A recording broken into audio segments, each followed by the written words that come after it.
dia.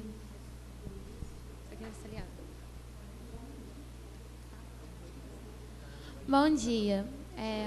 Vamos iniciar o nosso culto. Vamos elevar os nossos pensamentos, pensar em coisas boas. Eu queria primeiramente agradecer por mais um dia que nós podemos vir aqui e tentar absorver o máximo do estudo da nossa amiga Renata. E seja.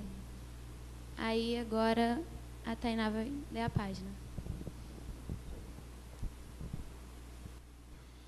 A página de hoje é do livro de Emmanuel, Vinha de Luz, Amai-vos.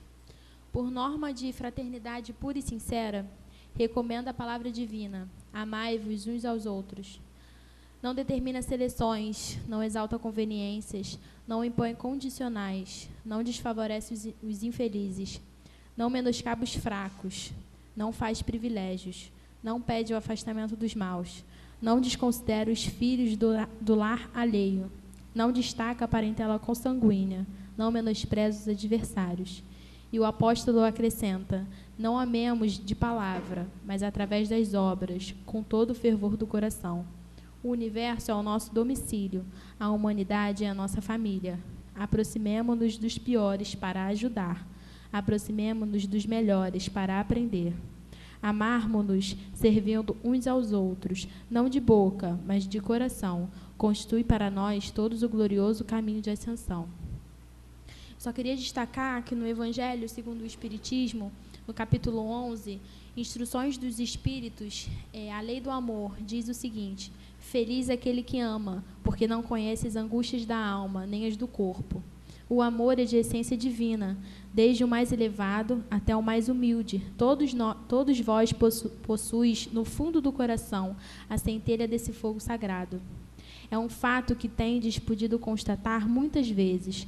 O homem mais abjeto, o mais vil, o mais criminoso, tem por um ser ou por um objeto qualquer uma afeição viva e ardente, à prova de todas as vicissitudes, atingindo frequentemente alturas sublimes. O que eu posso dizer sobre isso é que todos nós somos capazes de amar e ser amados. O amor é um sentimento único e muito bom de se sentir, porque é através dele que a gente também pode sentir outros sentimentos tão bons quanto. Só para fechar, algumas perguntas que eu posso deixar para vocês. Por que não experimentar esse sentimento tão bom como é o amor? Por que deixar para trás uma experiência única? Por que não amar sem preconceitos? Por que não amar aqueles que nos fizeram mal um dia? E por que não continuar amando aqueles que já se foram? Por que não amar o seu irmão? Não vejo desculpas para não amar, pelo contrário, só vejo motivos para amar sem fim. Obrigada. E agora a Renata vai fazer o nosso estudo. Bom dia a todos. Peraí. O estudo de hoje é sobre as bem-aventuranças. As bem-aventuranças, elas iniciam o Sermão do Monte. E elas são promessas consoladoras que se cumprem nessa vida mesmo, em outras vidas ou na espiritualidade. E antes de começar, eu queria só ressaltar que 99% desse estudo foi baseado numa palestra do Haroldo Dutra Dias. Não sei se todo mundo aqui conhece, é um palestrante espírita mineiro. Mineiro, né? Mineiro. Muito bom. Então, vamos começar. Eu selecionei as 5 bem-aventuranças da música do Tim Vanessa, porque a gente vai cantar ela no finalzinho. Como é que passa? Bem-aventurados pobres de espírito. Bem-aventurados pobres de espírito, pois que deles é o reino dos céus. Então, para começar, a gente tem que entender o que são pobres de espírito. No senso comum, quando a gente diz que uma pessoa é rica de espírito, é cheia do espírito, significa que ela tem muitas coisas, que ela sabe muitas coisas. E, ao contrário, os pobres de espírito são aqueles que não têm nada e que não sabem nada. Então, por que o reino dos céus é deles? A gente tem que fugir um pouquinho da letra. A letra mata e o espírito vivifica. Então, a gente tem que entender a essência. Quando a gente se considera, se coloca em uma posição de quem não sabe nada, de quem não tem nada, a gente se coloca em uma posição de eterna necessidade de aprendizado. E aí, essa é a verdade. Porque o homem mais sábio da terra não sabe nada perante a sabedoria infinita de Deus. Em relação às nossas posses, na verdade, nada é nosso. Tudo é de Deus. A gente usa por determinado tempo, mas não é nosso. Quando a gente se coloca em uma posição do rico de espírito, eu sei muito, eu tenho muito, a gente acaba dando lugar aos sentimentos de vaidade, de orgulho, de egoísmo. E quando a gente se coloca em uma posição de que eu não tenho nada, eu preciso aprender, a gente tem um ato humilde. E por isso o reino dos céus é dos pobres de espírito. Porque pobres de espírito significa humilde. Logo no início do capítulo do Evangelho segundo o Espiritismo, sobre essa bem-aventurança, ele já vai dizendo, pobre de espírito significa humilde. A gente tem que entender que nós somos eternos aprendizes, principalmente no campo moral e espiritual. A gente tem que estar eternamente aprendendo. Só sei que nada sei de Sócrates. É dessa forma que a gente tem que pensar. E aí eu selecionei umas frasezinhas bem legais.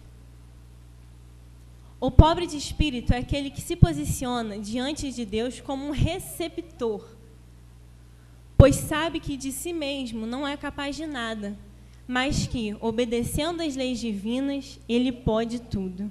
Ele recebe o que vem de Deus, porque nós não temos nada. Do Haroldo. Quanto mais progredimos espiritualmente, mais nos tornamos humildes. Então, a tendência é a gente ser cada vez mais simples, cada vez mais humilde, conforme a gente for crescendo espiritualmente. Humilde é aquele que reconhece a sua pequenez diante do Criador. O reino dos céus é daquele que aprendeu a ser humilde. Não tem nem o que explicar muito, né? Bem-aventurados aflitos. Ah, não. Antes de eu contar do bem-aventurados aflitos, eu lembrei da historinha do homem sábio. É o seguinte. Era um homem muito sábio. Ele vivia dizendo que nada é nosso, tudo é de Deus. E ele era casado e tinha 2 filhos. Um dia ele saiu e os 2 filhos dele desencarnaram, os 2, no mesmo dia. E quem achava que só ele era sábio é porque não conhecia a esposa dele. A esposa dele preparou o corpo dos 2 filhos e esperou o marido chegar em casa. E quando o marido chegou, ela perguntou, meu amor, quando alguém nos empresta alguma coisa, a gente tem que devolver? Ele falou, claro, nada é nosso, a gente tem que devolver. Ele falou, e ela falou, Deus nos emprestou 2 filhos, mas hoje ele pediu de volta. Então, assim, é uma historinha simples, mas ela nos mostra que quando a gente pensa que nada é nosso, a gente pensa o quê? Na nossa casa, na nossa cama quentinha, na nossa bolsa. A gente esquece que as pessoas que nós amamos também não são nossas. Os filhos, marido, a esposa, os amigos, eles também não são nossos, são de Deus. Agora sim, bem-aventurados aflitos. Bem-aventurados que choram, pois que serão consolados. Eu acho essa parte profunda. E todo mundo sofre. Todo mundo tem dificuldade, todo mundo sente dor. E se a gente vive hoje na Terra, é porque a gente precisa dessas dores. Só que a gente não entende, a gente reclama, a gente sofre. E a gente vive dizendo aqui, né, na casa que a dor é um fato, mas o sofrimento é opcional. Nós somos verdadeiros crianções espirituais. Imagina que você tem um filho e está na hora de almoçar. E seu filho não quer almoçar, ele não gosta de legumes, ele quer almoçar biscoito de chocolate, recheado, de preferência. Mas você, como pai, sabe que ele tem que comer comida. Mas para ele é um sofrimento comer brócolis, comer beterraba. Aquilo, ele chora, ele sente dor de ter que comer aquilo porque ele quer o biscoito de chocolate. Mas você, como pai, sabe que ele não pode. Principalmente a longo prazo, isso vai fazer mal. Nós somos como essa criança. O biscoito de chocolate são as nossas facilidades e regalias. A comida são as dificuldades. E o pai ou a mãe representa Deus. Deus vê tudo. Ele sabe que a gente precisa passar por aquilo, seja por resgate, seja por aprendizado, até porque o resgate também é um aprendizado. As dores, as dificuldades, elas são muito importantes. E aí vem uma frasezinha do Gilberto, que falou aqui na palestra. O sofrimento pode ser experiência e defesa. Experiência de vida e defesa do espírito.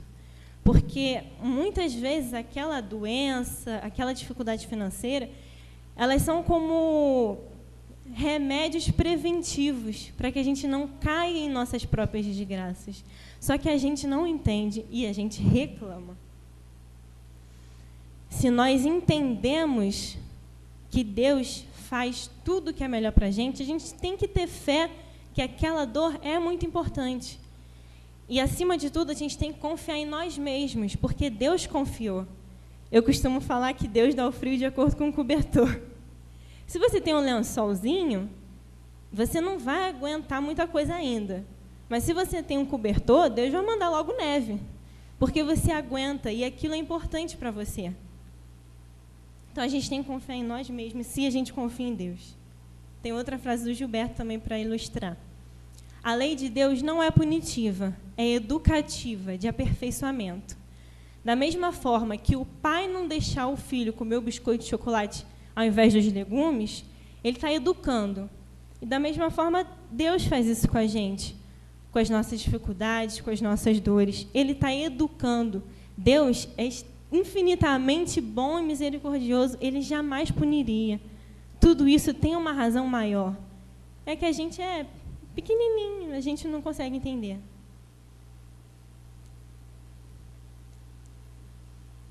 Não te perturbes, pois, diante da luta e observa.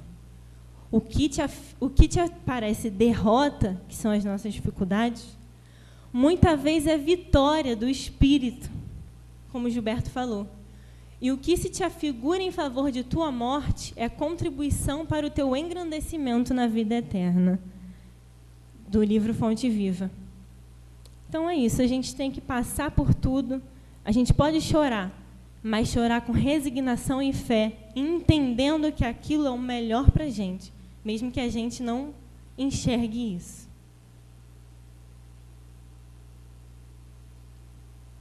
Bem-aventurados pacíficos e pacificadores.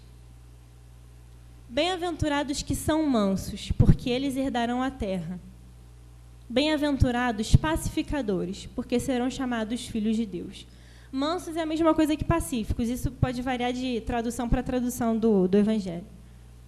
Então, logo de cara assim, a gente vê uma diferença entre pacíficos e pacificadores. Vamos começar pelo pacífico. Pacífico não é ser inerte. Muitas vezes a gente confunde. Ah, fulano é muito pacífico, ele não faz nada. Não é isso. O pacífico, como Haroldo diz, é o amigo da paz. O pacífico é aquele que, se diante de qualquer situação, o que ele vai dizer não vai contribuir para a paz, ele prefere ficar calado. Se o que ele for fazer não vai contribuir para a paz, ele prefere ficar quieto. Ele não faz nada que perturbe a paz. E o pacificador é diferente. O pacificador é aquele que promove a paz. Em um ambiente de discórdia, de briga, de desequilíbrio, o pacificador é chamado para amenizar, instaurar a paz no ambiente. Eu esqueci o que vem depois, peraí. Ah, tá certo. Quem foi o maior pacificador que já esteve na face da terra? Alguém sabe? Jesus. Gandhi também, não deixa de ser. Mas Jesus. Jesus não pacificou só as pessoas, ele pacificou as águas e a tempestade. Como o seu Irineu dizia, Jesus não era fácil. Jesus instaurou a paz no desequilíbrio humano. E até hoje faz isso, porque já se passaram 2014 anos e a gente ainda é egoísta, a gente ainda erra, ainda briga, ele ainda é o maior pacificador.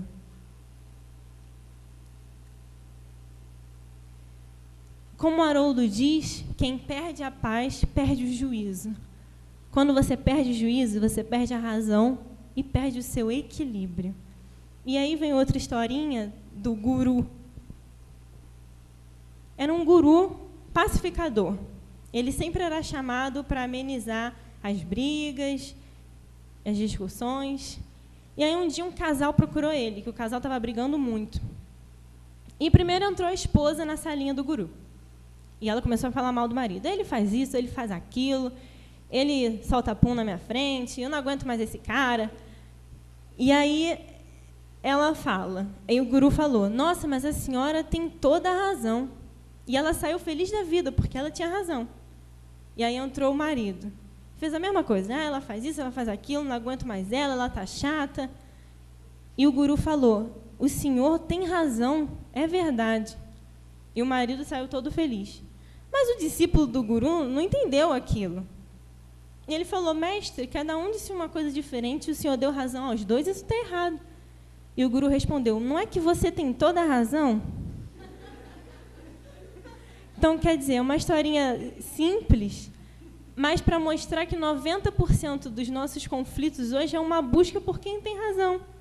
E até que ponto isso vale a pena? Quer dizer, não vale a pena em ponto nenhum. Imagina, você está discutindo com a pessoa que você ama, cada um defendendo um ponto de vista diferente. E brigue, ofensa, e você ganha a discussão. E a pessoa que você ama sai magoada. Pronto, você está com a razão. E agora? A pessoa que você ama saiu magoada. Valeu a pena ter razão? Não. O pacífico e o pacificador preferem se sacrificar, não ter razão em prol da paz. A razão nunca está do lado de quem perdeu a paz. O pacífico é quem cultiva a paz. E o desafio do mundo de regeneração é cultivar a paz. E todo dia a gente tem esse desafio. A partir do momento que a gente acorda de manhã e levanta da cama, e alguns casais não precisam nem levantar da cama, já começam os desafios de manter a paz. E a gente tem que ir até o fim do dia, cheio de desafios, cheio de conflito, que vão tentar fazer a gente perder a nossa paz, mas a gente não pode perder a paz, senão a gente perde o equilíbrio.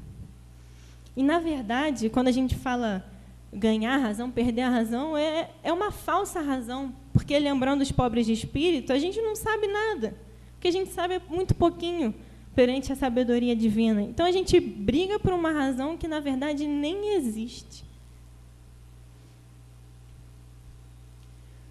Bem-aventurados que têm puro coração. Essa é a minha segunda favorita. A favorita é a última. Essa é até mais fácil de entender, eu acho. Bem-aventurados que têm puro coração, porquanto verão a Deus. Digo-vos, em verdade, que aquele que não receber o reino de Deus como uma criança, nele não entrará. Essa passagem ela tem muitas interpretações, mas muito por conta do tempo também, a gente não vai poder destrinchar todas elas. Então, a gente vai ficar no superficial. Na segunda passagem, quando ele cita criança, é porque, para a gente, a imagem de uma criança é a imagem da pureza. E quem tem um puro coração vai ver Deus. Todo mundo sabe que a gente não vê Deus pelos olhos. Isso todo mundo sabe, é batido. O essencial é invisível aos olhos, Pequeno Príncipe. Isso todo mundo sabe. Mas o Haroldo completa. Também não vemos Deus pela razão, porque o limitado não pode contemplar o absoluto. Nós somos o limitado. Nossa razão é limitada.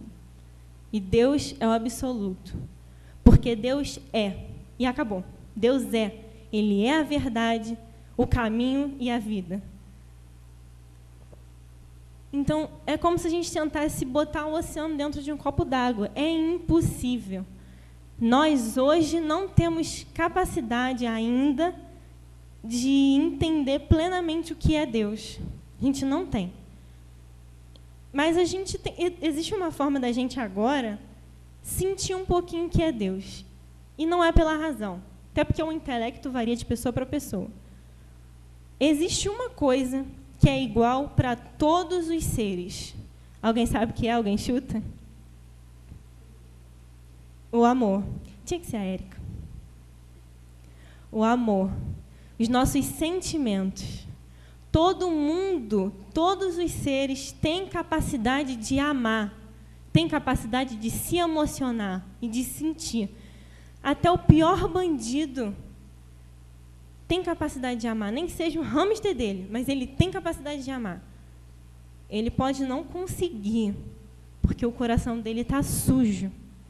Na música do Tim Vanessa, ele fala limpos de coração, que é a mesma coisa que puros de coração.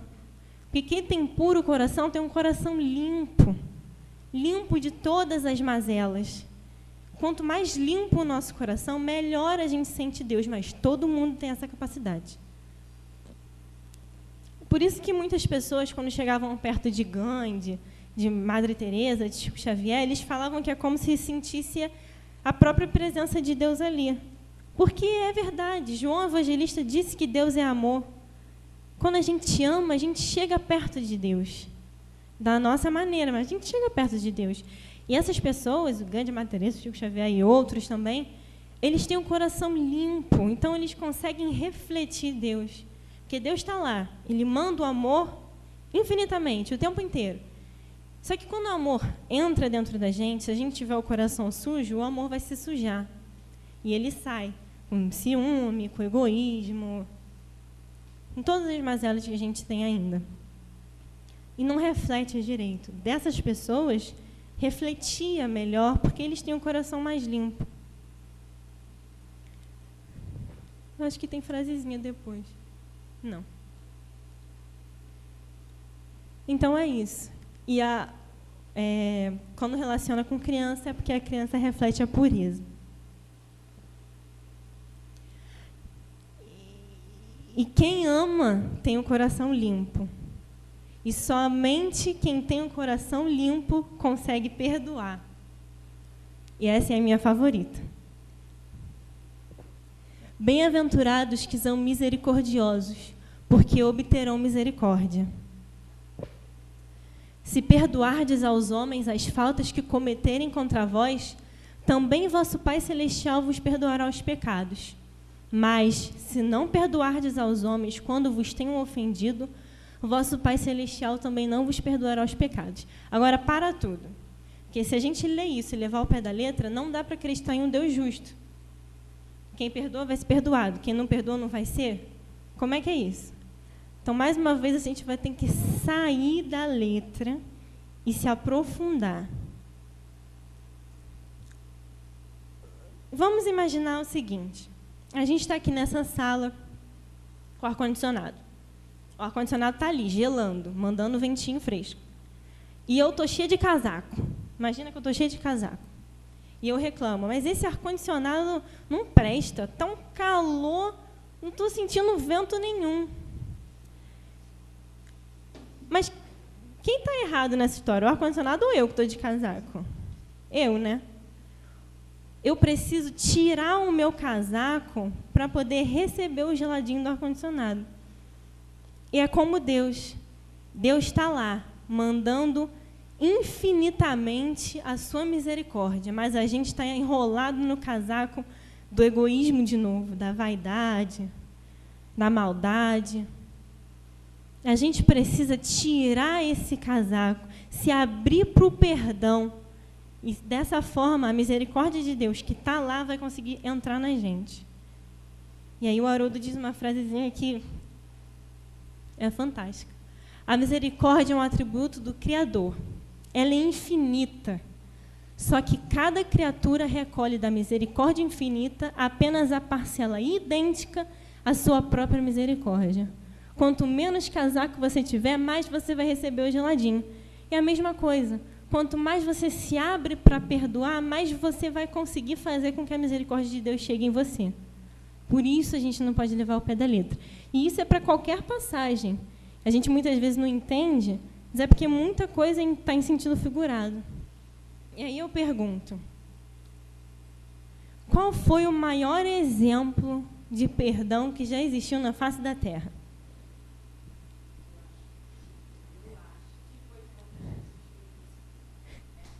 Tinha que ser a Carol. Tinha que ser a Carol. É isso mesmo. Esse foi o maior exemplo de perdão que já existiu na face da Terra. E aí tem um poeminha. Jesus, no alto da cruz, no momento de maior sacrifício e dor, pediu ao Pai perdão a todos nós. Éramos tolos, perdidos em uma falsa razão, criada pelo egoísmo e a vaidade de quem acha que conhece a vida. Mas, em verdade, não conhecemos nada ainda. Temos dificuldade de sair da inércia do comodismo em que o mundo nos educou.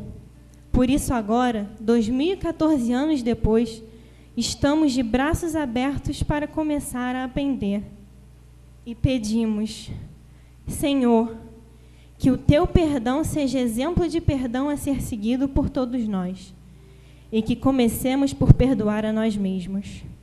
Que a tua benevolência seja inspiração para sermos benevolentes e caridosos, buscando a felicidade do próximo, mesmo que em sacrifício próprio. Que o teu amor, Senhor, seja a chama viva de fé que nos impulsiona a viver. E que, amando infinitamente, possamos nos tornar verdadeiros cristãos. E agora, para encerrar, nossos amigos vão tocar a música do Tim Vanessa.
Vamos elevar o nosso pensamento a Jesus e vamos novamente agradecer por essa oportunidade de estarmos aqui, tentando cada vez mais aprender, que nós possamos absorver os ensinamentos que a nossa amiga Renata nos passou e vamos tentar botá-los em prática nas nossas vidas, no nosso dia a dia, porque amar é o sentimento mais bonito que existe, mais puro.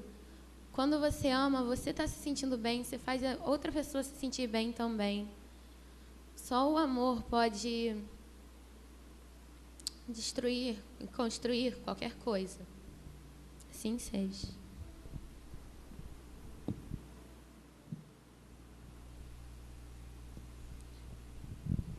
Bom, Senhor Jesus, amigos espirituais aqui presentes, vamos tentar pensar em coisas boas, pensar novamente no amor, porque é a única coisa. O amor é um sentimento tão forte, tão profundo, tão bonito.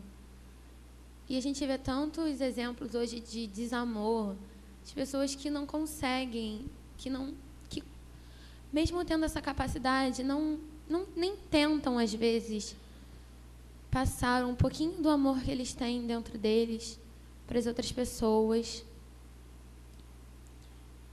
Que nessa semana todos nós consigamos amar um pouquinho mais as outras pessoas, ter um pouquinho mais de amor ao próximo, que é muito importante nas nossas vidas. Muito obrigada, assim seja.